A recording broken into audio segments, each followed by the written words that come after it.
الحمد لله رب العالمين والعاقبة للمتقين ولا عدوان إلا على الظالمين والصلاة والسلام على سيد الأنبياء والمرسلين نبينا محمد وعلى آله وأصحابه أجمعين ومن تبعهم بإحسان إلى يوم الدين أما بعد. رب اشرح لي صدري ويسر لي أمري واحلل عقدة من لساني يفقهوا قولي. سبحانك لا علم لنا إلا ما علمتنا إنك أنت العليم الحكيم. اللهم انفعني بما علمتني وعلمني ما ينفعني وزدني علما. تمام تر تعریفیں، ہر طرح کی حمد و ثنا اس اکیلے اللہ وحدہ لا شریک کے لیے لائق و زیبا ہے، جو مالک ارض و سما ہے، خالق کل ہے، مالک الملک ہے، مختار کل ہے. محترم و معزز بھائیوں، جیسا کہ آپ کو معلوم ہے، آج کے جو ہفتہ واری درس کا جو عنوان ہے، عشرہ مبشرہ کے دوسرے عظیم صحابی حضرت عمر بن خطاب رضی اللہ عنہ کے حالات زندگی کے حوالے سے. حضرت عمر بن خطاب رضی اللہ عنہ کے حوالے یہ ہمارا 14 درس ہے. اس سے قبل 3 دروس ہم نے حضرت عمر بن خطاب رضی اللہ عنہ کے حوالے سنے ہیں. تو جو دروس ہم نے عمر بن خطاب رضی اللہ عنہ کے حوالے سنے ہیں وہ خلافت سے پہلے، خلیفہ بننے سے پہلے اللہ کے نبی صلی اللہ علیہ وسلم کے زمانے کے حالات تھے.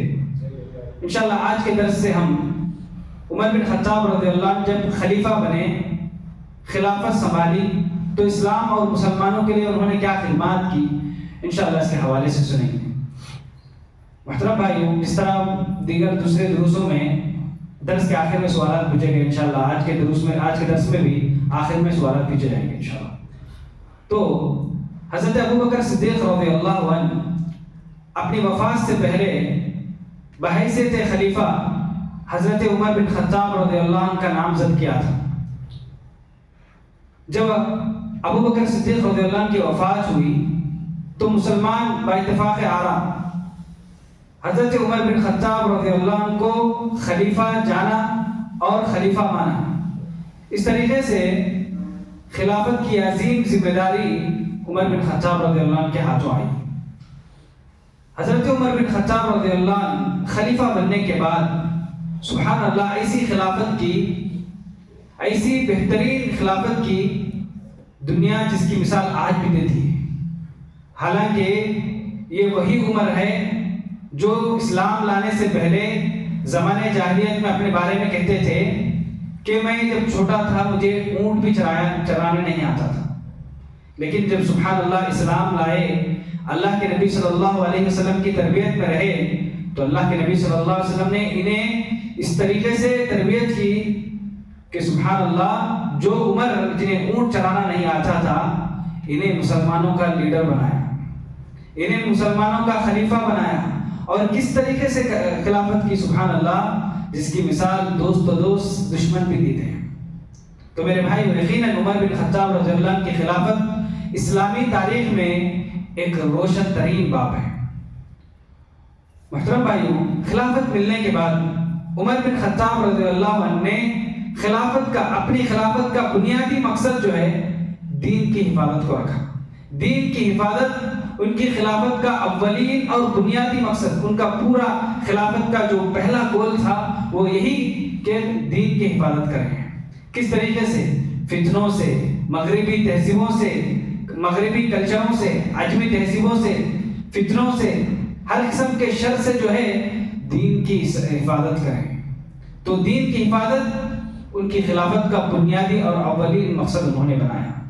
یہی وجہ ہے عمر بن خطاب رضی اللہ عنہ کو حدیثوں میں بھی اس طریقے سے پیش کیا گیا کہ عمر بن خطاب رضی اللہ عنہ یہ وہ شخصیت ہیں جو فتنوں کے آگے ایک مضبوط دیوار ہے، فتنوں کے آگے ایک مضبوط بند ہیں. فتنے اٹھ نہیں سکتے، فتنے پلک نہیں سکتے جب تک عمر بن خطاب زندے ہیں. عمر بن خطاب رضی اللہ عنہ فتنہ اٹھنے سے پہلے ہی، فتنہ پلکنے سے پہلے ہی اس فتنے کو تاڑ لیتے تھے، اس فتنے کو دباتے تھے. جو بھی فتنہ اٹھنے والا تھا اس فتنے کو کس طرح دبانا ہے پہلے ہی احتیاطی تدابیر بنا کے رکھتے تھے. یہی وجہ ہے آپ ان کی خلافت کو دیکھیں گے، انہوں نے اپنی دور میں اتنی گہری نظر رکھی کہ اللہ اکبر، میرے بھائی وہ فتنہ اٹھنے سے پہلے اس فتنے کو دبا دیتے. آپ دیکھیں گے ان کی پوری خلافت کا جو دور ہے یہ پورا جو ہے فتنوں سے پاک، پوری فتنوں سے جو ہے پاک تھا۔ دیکھیں میرے بھائی کس طریقے سے کچھ مثالیں میں آپ کے سامنے دیتا ہوں۔ حضرت عمر بن خطاب رضی اللہ عنہ فتنہ اٹھنے سے پہلے کس طرح جو ہے اس فتنے کا تدارک کرتے تھے، کس طرح جو ہے اس کو ختم کرتے تھے، کیسا پہچان لیتے تھے کتنا جلدی۔ اللہ کے نبی صلی اللہ علیہ وسلم جس درخت کے نیچے صحابہ سے بیعت لی تھی صلح حدیبیہ کے موقع پر، بیعت رضوان جو لی تھی، جس کا ذکر اللہ رب العالمین نے سورہ فتح کے اندر ذکر کیا ہے، لقد رضی اللہ عن المؤمنین اذ یبایعونک تحت الشجرہ، کہ تحقیق کہ اللہ ان لوگوں سے راضی ہو گیا اے نبی جنہوں نے درخت کے نیچے آپ کے ہاتھوں پر بیعت لی ہے۔ تو بعد کے لوگ نبی صلی اللہ علیہ وسلم کے زمانے کے بعد کے لوگ جو ہے جو بھی مکے سے مدینہ جاتے تھے، مدینے سے مکہ جاتے تھے، تو وہاں پہ اس درخت کے نیچے جا کے 2 رکعت نماز پڑھتے تھے، کیونکہ یہ وہ درخت ہے جہاں پر اللہ کے رسول صلی اللہ علیہ وسلم نے صحابہ سے بیعت لی تھی، اور یہاں پر جن کی بیعت ہوئی جو بھی صحابہ یہاں پر بیعت کی اللہ کے رسول صلی اللہ علیہ وسلم کے ہاتھوں پر، ان کے اوپر جنت واجب ہوئی تھی۔ اور اسی طرح اس درخت کا ذکر جو ہے قرآن مجید میں ہے۔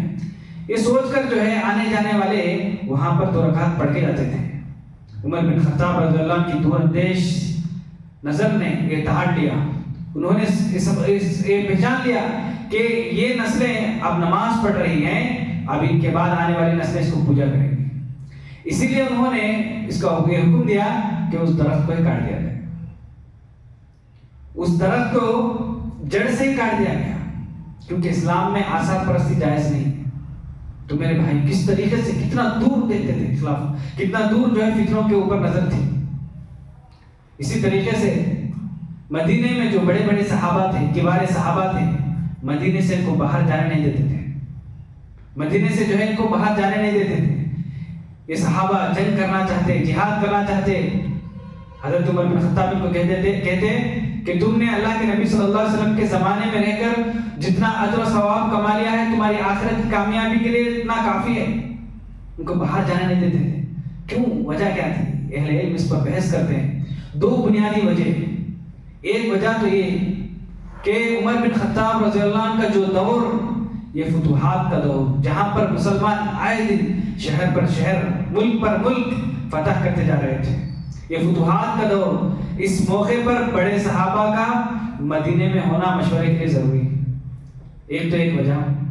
اور دوسری اور سب سے بڑی وجہ، عمر بن خطاب رضی اللہ عنہ کی دور اندیش نگاہوں نے دیکھ لیا، یہ تاڑ لیا کہ یہ بڑے صحابہ جب مدینہ چھوڑ کر باہر جائیں گے، نئے نئے علاقوں میں جائیں گے، جو لوگ ابھی اسلام میں آئے ہیں، جنہیں صحیح مکمل طریقے سے علم حاصل نہیں ہوا ہے، وہ لوگ ان کی شخصیت پرستی میں کہیں مبتلا نہ ہو جائیں۔ جس طرح لوگ آج پیروں کو، بزرگوں کو جو ہے رسولوں سے بڑھ کر مقام مرتبہ دیے ہیں، کہیں اس طریقے سے لوگ جو ہیں شخصیت پرستی میں مبتلا نہ ہو جائیں۔ اس سبب سے عمر بن خطاب رضی اللہ عنہ بڑے صحابہ کو جو ہے مدینے سے باہر جانے نہیں دیتے تھے۔ اسی طرح میرے بھائیو، حضرت خالد بن ولید یہ وہ عظیم شخصیت ہیں جو اسلام سے پہلے، اسلام لانے کے بعد، مسلمان ہونے سے اور مسلمان ہونے کے بعد کوئی جنگ ہارے نہیں۔ جس جنگ میں بھی کمانڈر بن کے گئے ہیں وہ جنگ جیت کے آتے، وہ جنگ فتح کر کے آتے، ایک جنگ بھی ہارے نہیں۔ تو خالد بن ولید حضرت عمر بن خطاب رضی اللہ عنہ کے زمانے میں جو فتوحات ہو رہے تھے، وہ فتوحات میں بڑا کردار خالد بن ولید رضی اللہ عنہ کا۔ تو بات اس موقع پر کی ہے کہ جب حضرت خالد بن ولید عمر بن خطاب رضی اللہ عنہ کے زمانے میں فتوحات کے جوہر دکھا رہے تھے اسلامی لشکر کو لے کر، ایک کے بعد ایک فتح، ایک شہر کے بعد ایک شہر، ملک کے بعد ملک فتح، آئے دن ہر طرف سے خبریں آتی کہ آج یہ گاؤں اسلام کے اندر آ گیا، یہ شہر اسلام کے اندر آ گیا۔ تو حضرت خالد بن ولید اپنی جنگی مہارت سے، جنگی فنون سے جو ہے جنگ پر جنگ جیتتے رہے تھے۔ تو ہوتا یہ ہے کہ عین موقع پر اچانک جو ہے عمر بن خطاب رضی اللہ عنہ کی طرف سے خالد بن ولید کے نام ایک خط جاتا ہے۔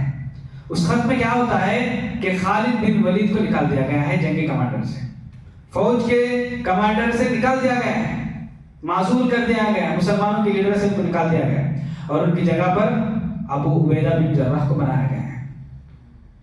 مسلمان حیران ہو جاتے ہیں، سوچنے کی بات ہے کیا وجہ ہے ایک ایسے کامیاب سپہ سالار سبحان اللہ جن کی ماتحت میں رہ کر مسلمان لشکر جو ہے ایک پر ایک فتح ہو رہے تھے، عین موقع پر جنگ کی حالت میں ان کو نکال دیا جاتا ہے اور ان کی جگہ پر دوسروں کو رکھ دیا جاتا ہے۔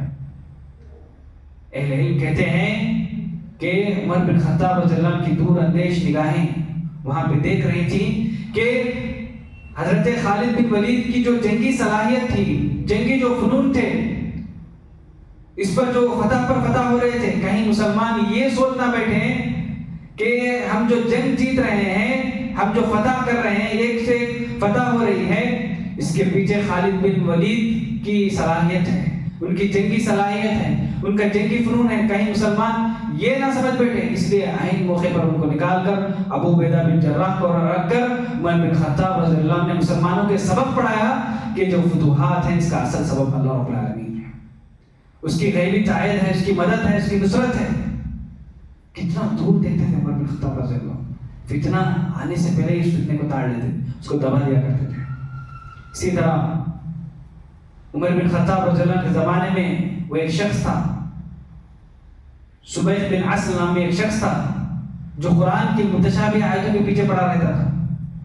آپ کو معلوم ہے قرآن کی جو متشابہ آیتیں ہیں، مقطعات جنہیں بولتے ہیں، الف لام میم حامیم، ان آیتوں کا جو معنی مطلب ہوتا ہے وہ صرف اللہ رب العالمین جانتا ہے بہتر، انسانوں کو اس کا معنی مطلب نہیں معلوم ہے، اس کا معنی مطلب کیا ہے وہ صرف اللہ رب العالمین ہی بہتر جانتے ہیں۔ اس لیے آپ جب قرآن کا ترجمہ تفسیر اٹھائیں گے سلف کی جو تفاسیر میں جہاں پر بھی یہ اس طرح کے حروف ہوتے ہیں مقطعات والے متشابہ آیت ہوتے ہیں، وہاں پر وہ کیا لکھتے ہیں؟ اللہ اعلم بمرادہ، اس کا کیا مطلب ہے اللہ رب العالمین ہی بہتر جانتا ہے، اس کا علم اللہ کے پاس ہے۔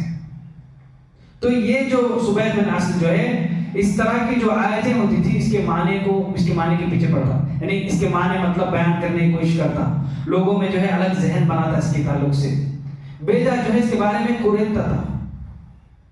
جیسے عمر بن خطاب رضی اللہ عنہ کو پتا چلا، فوراً اس کو بلا کر ایسے کوڑے سے مارے، وہ سدھر گئے اور وہ کہا اے امیر المؤمنین آپ کیوں مار رہے ہیں؟ معلوم ہے آئندہ سے میں قرآن کی متشابہ کون سی بھی متشابہ آیت کے پیچھے نہیں پڑوں گا۔ تو میرے بھائیو عمر بن خطاب رضی اللہ عنہ کتنا دور دیکھتے تھے، کسی بھی مسئلے کو کتنا دور سے دیکھتے تھے۔ تو عمر بن خطاب رضی اللہ عنہ نے اپنی خلافت کا اولین مقصد، بنیادی مقصد جو ہے دین کی حفاظت کو رکھا۔ دین کی حفاظت ہر طرح کے شر سے، خرافات سے، عجمی کلچروں سے، عجمی تہذیبوں سے، ہر طریقے سے جو ہے دین کی حفاظت کریں، دین کو جو ہے سنبھال کر کے۔ تو ان کی خلافت کا سب سے پہلا ٹارگٹ یہ تھا کہ دین کی حفاظت کریں۔ اور عمر بن خطاب رضی اللہ عنہ فتنہ آنے سے پہلے اس فتنے کو پنپ لیتے، فتنہ پنپنے سے پہلے اس فتنے کو تاڑ لیتے تھے اور اس کو دبا دے دیتے ہیں۔ تو محترم بھائیوں انشاءاللہ آج کے درس کو ہم یہیں پر روکتے ہیں۔ اللہ رب العالمین سے دعا کرتا ہوں رب العالمین ہم تمام کو صحیح معنوں میں صحابہ کرام کی زندگیوں کو ہمیں جاننے کی توفیق عطا فرمائے، ان کے نقش قدم پر ہمیں چلنے کی توفیق عطا فرمائے۔ آمین۔ وصلی اللہ علی نبینا محمد وعلی آلہ وصحبہ اجمعین۔